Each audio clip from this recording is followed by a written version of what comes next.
Today, we're saying that the path to rejoining is a thing that we have to look at because it's the only way that stops Britain becoming this begging bowl nation. Well, new research today from the pollster Public First has found that the majority of voters who supported leaving the European Union in 2016 still believe that Brexit will turn out to be a success in the long run, even though they were unhappy with some of the ways it had been handled.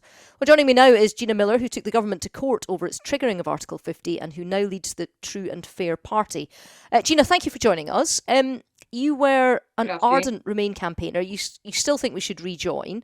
What do you make of the figures out today showing that most of the people that voted for it still think this is going to come good?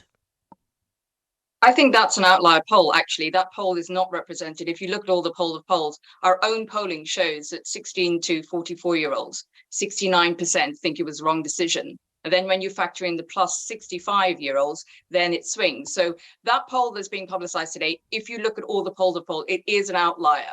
The majority of the other polls are showing that actually people think it was a bad mistake, and it's what our poll has shown today. And in terms of even the numbers there showing 70% would still vote leave if there was another referendum, that's probably enough to tip the balance anyway, isn't it? No. 69% of 16 to 44-year-olds think it was a wrong mistake. It was a mistake to leave, so it was a wrong decision. So that's where we are today. But really, what happened 7 years ago is sort of in the past. It's where we are now and what happens in the future.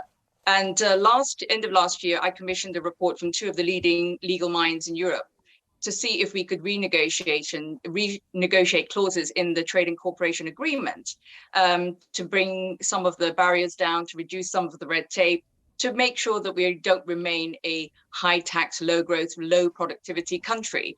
And I'm afraid that it will bring some relief, but it will not put us back into a place where we're a strong growing economy.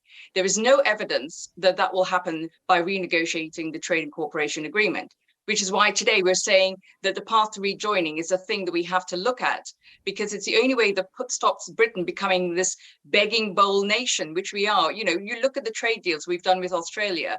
The government's own figures show that will bring us maybe 0.02% to our GDP over 15 years.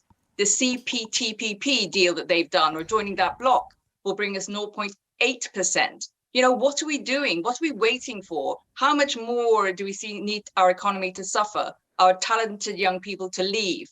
We've got to stop this and think sensibly about taking our place back at the top table. Get, though, that do you understand that when you use words like begging bowl, it gets right up the nose of people that voted for this in the first place because people that they saw that were, whether we use the word metropolitan elite or whatever, didn't understand their lives. And when they see you talking about that, they think that that's some kind of but Ruth, there's false two different things there. patriotism. Sorry. There's two different things. I absolutely want Britain to stand tall in the world. We're not doing that. I just gave you the figures, the government's own figures, on how badly they're doing negotiating deals for the UK.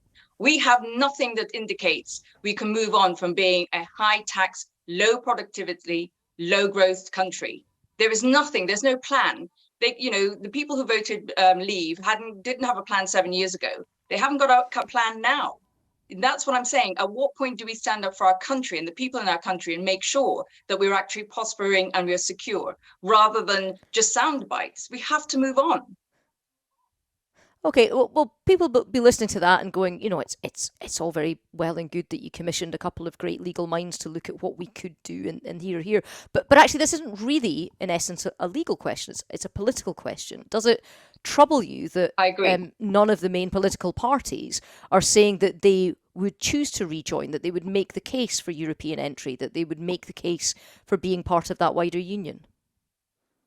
So I think that the main political parties are letting down our country. It's not just the legal minds. Go and speak to every sector, business, agriculture, abattoir workers. There is no sector that's not suffering at the moment. And the politicians need to be honest with where we are.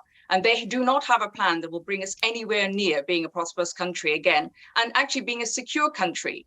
Doing deals, with our cousins rather than our neighbors in terms of climate change is damaging. In terms of what it brings to us as a country is damaging. They've got to start being honest. And the honest truth is nothing will bring us close to the deal we had or when we were members. Okay, and in terms of the fact that there is no party that's advocating this, it doesn't look likely that any of the main parties are going to take this to the electorate at the election that we're expecting in the next 18 months. It seems Well, like for the at least medium term, it's a settled question. So, in terms of the running that you're making, the argument that you're trying to make, the support you're trying to gain for rejoining, how are you planning to get the jump in people's mind who might be dissatisfied with Brexit to say that they've got to demand of their political leaders that they change course? Well, I think the polling that we've issued today in our press release shows that of Labour voters from 2019, 90%, 90.7% think it was a mistake. Lib Dems, 94%. I want their voters to say to them, why are they not backing the course that we're saying, which is one path to rejoining? Because their own members are backing this. It's the political parties that in Parliament that are not listening to their voters. On the doorstep, I can tell you every part of England we've been to, people are hurting and they're wanting an answer of why that isn't an option. We're putting it forward because the very likelihood is that there'll be a hung parliament come the election next year. And there is a path where we can put pressure on whatever government to ensure that Britain is put first and that we go and stand tall in the world and at the top table.